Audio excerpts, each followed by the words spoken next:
नमस्कार, सिविल आवाज में आपका स्वागत है। मैं रवि चावला। आज हम जनता मंतर पे आए हैं। यहाँ पे जीत दीप के और कॉकरोच जनता पार्टी का धरना प्रदर्शन चल रहा है। हम यहाँ जानने की कोशिश करेंगे लोगों से कि उनके कॉकरोच बनने से लेकर के और इस रील्स लगा करके रोड तक का सफर उनका कैसा रहा और इस आंदोलन को वो किस नजरों से देखते हैं। आइए शुरू करते हैं। ये हमारे साथ कुछ यहाँ कॉकरोचेज आए हैं, उनसे हम बात करने की कोशिश करते हैं। आइए, आपका क्या नाम है सर? विजय। कहाँ से आए हैं सर? मालवीय नगर से आए हैं। अक्सर लोग हम देखते हैं कि शेर, चीता या ऐसा कुछ बनने की कोशिश करते हैं, लेकिन आपने कॉकरोच नाम चुना है, जैसे कि जनता पार्टी का कॉकरोच जनता पार्टी भी है। आप इस नाम से और इस शब्द से क्या संदेश देना चाहते हैं? सर, ये एक मेटाफर है जो हमारे चीफ जस्टिस से जिस तरीके से उन्होंने बोला, तो इससे मेटाफर, बट ये साबित करता है कि इस यूथ में कितना आक्रोश है और ये यूथ इसको सपोर्ट कर रहा है, इस मूवमेंट को, जिसमें कि शिक्षा मंत्री से इस्तीफा मांगा जा रहा है और जो भी तरीके की प्रॉब्लम्स हमारे कंट्री में हैं उसको रिजॉल्व करने के लिए यूथ खड़ा है। तो पहला youth gen Z protest is started now. किसान आंदोलन जो चला था वो लगभग 13 महीने चला था। उन्होंने एक लंबा जो है इतिहास रचा इतने लंबे आंदोलन का। अगर हमारे शिक्षा मंत्री इस्तीफा नहीं देते हैं तो आपकी तैयारी कितनी ज्यादा है? सर, हम ये फाइट करते रहेंगे और इसमें जितना हमारे को होगा कि हम कैसे गवर्नमेंट पे प्रेशर बना सके और भी तरीके से, जैसे आप देखेंगे इतने लोगों ने पिटीशन डाली, उसके बावजूद भी they are not acknowledge it. तो ये दिखता है कि उनका हमारी गवर्नमेंट कितनी आयरनी में जी रही है और कितना स्ट्रांगली वो एक नॉर्मली ऑडियंस को कुछ नहीं समझ रही। बट ये प्रोटेस्ट हम करते रहेंगे जब तक वो इस्तीफा नहीं देंगे या फिर मूवमेंट में कोई और क्रिएटिव तरीके से हम अपनी बात रखेंगे गवर्नमेंट के आगे। अक्सर हम देखते हैं कि आंदोलन का चेहरा मोड़ दिया जाता है। आपको अभिजीत दीप के इनकी जो लीडरशिप है उनके ऊपर कितना विश्वास है? पूरा विश्वास है। आप सर देखिए कितना खूबसूरत डू एंड डोंट्स था आज। अगर आप देखेंगे कि उसमें उन्होंने क्या बोला, करना क्या है और क्या नहीं करना है, तो उसमें जितनी चीजें थी वो गांधी जी के वैल्यूज पे थी कि पीसफुल तरीके से आना है, फ्लावर कैरी करना है। तो it's a beautiful movement, we should all support this. And ये आर्टिस्ट है सारे के सारे, तो आप देख सकते हैं dancing guys, hello dancing cockroach देख सकते हैं, सिंगर कॉकरोच आप देख सकते हैं, आर्टिस्ट को। ये artist community is supporting Congress Janata cockroach Janata party. क्या आप चाहते हैं कि इसके अंदर जितने हमारे विपक्ष के नेता हैं क्या वो भी इसके अंदर पार्टिसिपेट करें? देखिए, अभी तो नहीं चाह रहे फिलहाल, क्योंकि अगर वो करेंगे तो देना इसको वो पॉलिटिकल एंगल दे देंगे। तो we want to keep it like movement only, और हमारे थ्रू ही पहले ये रिजर्वेशन आ जाए तो उसके बाद we can do it something. But वो तब भी वो आगे की स्ट्रैटेजी होगी जो सीनियर लोग ये डिसीजन लेके। बट अभी के लिए कि इस मूवमेंट को स्ट्रॉन्ग करना जिससे कि उनका रिजाइन हमें मिल सके। देश में और बैठे जो यहाँ कॉकरोचेस नहीं आ सके हैं, जो अपने घर पे बैठे हैं, उनके लिए आपका क्या संदेश होगा? गाइज, आप जो भी अपनी सोसाइटीज में है जितना कुछ कर सकते हैं आप वो करिए। एक small movement can take a big role. तो आप छोटे लेवल पे एजुकेट करिए अपने कम्युनिटी में। ये देखिए कि किसने मैनिफेस्टो को पूरा किया और किसने मैनिफेस्टो को पूरा नहीं किया, उस बेसिस पे वोट डालिए, इंस्टेड ऑफ कि आप बस नाम धर्म जाति पे वोट डाल रहे हैं। और देखिए कि जो आपका राइट नाउ एमएलए है वो कितना काम कर रहा है, आपकी प्रॉब्लम सॉल्व है कि नहीं है। अगर आपकी प्रॉब्लम सॉल्व नहीं है आपके मोहल्ले की, तो आप उस नेता को चेंज करिए, दूसरा नेता लेके। आपका क्या नाम है? उज्जवल। आप कहाँ से आए हैं? गाजियाबाद से आए हैं। आप इस प्रोटेस्ट में अपने आप को कहाँ देखते हैं? प्रोटेस्ट में हम एज ए यूथ आए हैं, हम एज ए स्टूडेंट आए हैं। आप अपने आप को जेंडर ग्रुप नॉन बाइनरी। आप इस आंदोलन को अपने आप के साथ कैसे रिलेट कर रहे हैं? देखिए, ये आंदोलन स्टूडेंट्स के ऊपर है, एजुकेशन के ऊपर है। एंड हर वर्ग का बच्चा पढ़ाई चाहता है, एजुकेशन चाहता है। बट जो इस भारत का एजुकेशन सिस्टम बन चुका है, इतना खराब एजुकेशन सिस्टम हो चुका है, and that all mercy of government, all mercy to BJP government, Dharmendra Pradhan the education minister. तो हम सिर्फ उन्हीं का रेजिग्नेशन चाहते हैं। ऐसा अक्सर माना जाता है कि सभी दुनिया के सारे समाधान रोड पे नहीं हो सकते। क्या इस आंदोलन की बजाय जो यूथ है हमारा, क्या वो कोर्ट का रास्ता नहीं चुन सकता था? देखिए, शुरुआत तो रोड से ही हुई। आप कितने से बड़े देख लीजिए, रैली जितनी सबकी शुरुआत रोड से ही हुई है। इसकी भी रोड से होगी, जब कोर्ट जाना होगा कोर्ट भी जाएंगे। हमारे साथ एक कुछ लोग हैं, हम उनसे बात करने की कोशिश करते हैं। आपका नाम क्या है? मैं तो वकील हूँ, यही मेरी पहचान है। अच्छा, आपकी वकील है आप कहाँ से आए हैं? कोलकाता से आप आए, बहुत दूर से आप आए हैं। आपका सफर कैसा रहा? सफर तो रहा, टेंशन में था कि कब जाके ज्वाइन कर पाएंगे।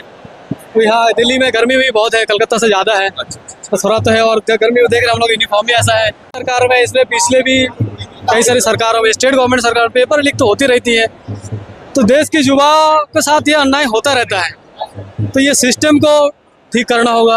और अभी तो मांग हमारे आदरणीय माननीय प्रधानमंत्री जी से यही है कि सिस्टम को थोड़ा ठीक करे, देश के युवाओं को भविष्य के बारे में सोचिए।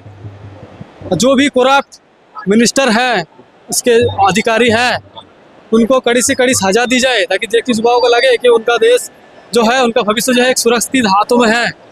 आप अकाउंटेबिलिटी का जिक्र कर रहे हैं कि सरकार को अकाउंटेबल होना चाहिए, जो मिनिस्टर है, जो अधिकारी है, वे अकाउंटेबल होने चाहिए, लेकिन सरकार की तरफ से तो कोई ना तो आधिकारिक बयान आया है। तो यही तो सबसे बड़ा रिग्रेट वाला बात है कि एजुकेशन मिनिस्टर को छोड़कर और भी कोई भी किसी का कोई रिएक्शन नहीं आया है। ये मैटर को बहुत ही लाइटली ले रहा है ये लोग। ये बहुत ही गलत बात है। देश की 35% पॉपुलेशन युवा है, बिलो 30 ईयर्स एज, तो उसकी भावनाओं को, उसके भविष्य के बारे में देश की सरकार को सोचनी चाहिए। यहाँ छात्रों की मांग है कि वे जो है, जब तक शिक्षा मंत्री का इस्तीफा नहीं मिलेगा तब तक वे वापस नहीं जाएंगे। ठीक है, पीसफुल जो प्रोटेस्ट चल रहा है यहाँ पे आपको दिख ही रहा है। यहाँ के सब सुरक्षा कर्मी भी हैं, वो लोग का भी मन कर रहा है कि ये लोग के साथ उतर जाए, पर जो सिस्टम के साथ वो लोग नहीं आ पा रहे हम लोग आंदोलन में शामिल होने। तो ये अगर देश की सरकार इसका कोई हल नहीं निकालता है तो ये जो पीसफुल प्रोटेस्ट अगेन वो देश भर चालू होगा। देश की सारी युवाएं सड़कों पे आएंगे आहिस्ते आहिस्ते। अभी हाल ही में एक रिपोर्ट आई है, उसके अंदर पता लगा है कि लगभग 12.5 करोड़ जो नौजवान है जो कि ग्रेजुएशन पूरी कर चुके हैं लेकिन वे बेरोजगार घूम रहे हैं, उसके बारे में क्या कहेंगे? ये बेरोजगारी तो एक समस्या है ही अपने देश का, और बेरोजगार को रोजगार देने का जो सिस्टम है वो भी करप्ट हो रहा है, पेपर लीक हो रहा है। तो बच्चे जाए कहाँ? हम लोगों का जो देश का जीडीपी वो गिरता जा रहा है। प्रधानमंत्री मोदी ने कहा था कि 2 करोड़ लोगों को रोजगार हर साल मिलेगा, जबकि पकोड़े तलने की बात भी वे कर रहे थे। यहाँ छात्र इस बात को मुद्दा बना रहे हैं। देखिए, यहाँ पे प्रधानमंत्री पकोड़े तलने बोलते हैं, बंगाल की जो सीएम थे ममता बनर्जी वो आलू चॉप भेजने बोलते हैं। तो मिनिस्टर का तो ये लोग हालात है ही ऐसा, क्योंकि देखिए प्रधानमंत्री और ममता जी दोनों का फैमिली का कोई नहीं है, पर बाकी जो मिनिस्टर है उनका सबका बच्चे बाहर पढ़ते हैं। देश के जो करप्ट सिस्टम में वो लोगों को झेलना नहीं है, वो सब बाहर का पढ़ के अपना भविष्य बना के इंडिया में आते। पर यहाँ का जो लोअर मिडिल क्लास और गरीब बच्चे हैं, ये लोगों का यही उम्मीद रहता है कब सरकारी नोटिफिकेशन निकलेगा, या हमको लॉ में एडमिशन लेना है, डॉक्टरी में IIT में एडमिशन लेना है। तो उसका जो एंट्रेंस एग्जाम है ये लोग फोकस करके रखते हैं कि कब इसका एग्जाम होएगा। एग्जाम भी बहुत टफ होता है भाई, 2 साल 3 साल प्रिपेयर होने में लगता है। पूरा दुनिया से अलग होकर हम लोग प्रिपेयर करते हैं इसका, और जब एग्जाम के बारी आता है तब देखते हैं पेपर लीक होता है। ये क्या है, मजाक बना रखे अपना लाइफ का। हाँ, तो जब पेपर लीक होता है तो बच्चों की मानसिक स्थिति पे क्या फर्क पड़ता है? बहुत फर्क पड़ता है भाई। 2-3 साल प्रिपेयर करके सारे प्रीवियस क्वेश्चन का ये करके पूरा करंट अफेयर्स, टिपिकल प्रिपरेशन बहुत टफ होता है भाई। उसको अरेंज करके फिर एग्जाम में बैठना इम्पॉसिबल है। समझ लीजिए आप 2-3 साल प्रिपरेशन लेके एग्जाम में बैठे हैं, अब एग्जाम दे दिया, उसके बाद सुन रहे पेपर लीक। अब बोल रहे हैं 3 महीने बाद फिर आपका एग्जाम है, दोबारा पेपर होने की बात होती है। हाँ, तो कैसे देगा भाई? 3 साल प्रिपरेशन करके वो एग्जाम दिया है, अब बोल रहे 3 महीने बाद आपको एग्जाम लोगे, कैसे दे पाएगा? इसकी वजह से कुछ बच्चों ने बिल्कुल इसी मैं यही कहना की कोशिश कर रहा था कि अभी कुछ सुनने में आया कि कुछ बच्चों ने सुसाइड भी किया है इस नीट पेपर के मामले की वजह से। तो जो बच्चों के ऊपर जो मानसिक और जो आर्थिक जो फैमिली का जो प्रेशर है, वे बच्चे उसको कैसे झेलें? और जबकि मन की बात में प्रधानमंत्री मोदी ने एक जिक्र तक नहीं किया। यही तो अफसोस की बात है।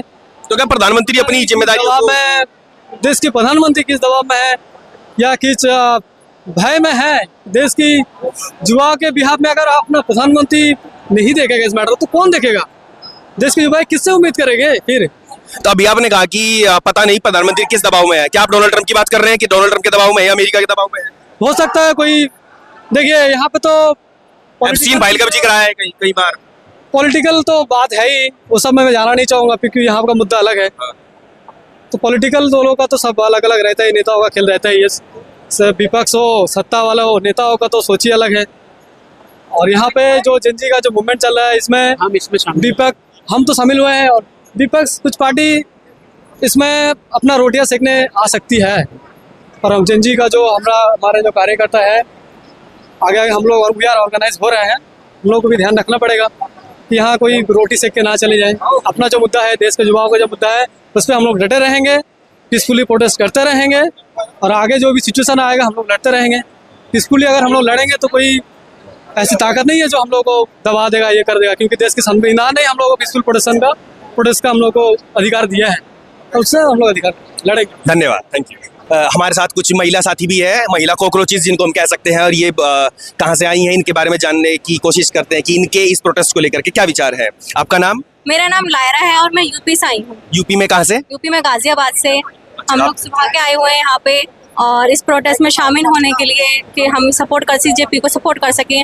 जो एक कॉकरोच जनता पार्टी है, हम वो कॉकरोचेज है जो सपोर्ट करना है यहाँ को, अपने यूथ को हम यहाँ सपोर्ट देना है सबको। आपकी सरकार से क्या डिमांड है? यहाँ जो कॉकरोचेज है वे कह रहे हैं कि हमें जो है शिक्षा मंत्री का इस्तीफा चाहिए, आपकी क्या डिमांड है? हमारी इतनी सारी डिमांडें हैं एजुकेशन सिस्टम को लेकर, उसके खिलाफ ये लोग इतना यहाँ पे पूरा ही सिस्टम बिल्कुल चेंज कर दिया। बिल्कुल ही 17 बच्चों ने जान दी, अपनी सुसाइड किया है और सिस्टम को ज़रा भी फ़र्क नहीं पड़ रहा कि जान जो स्टूडेंट जान दे रहे हैं वो एक फ्यूचर है जो आज मर गया।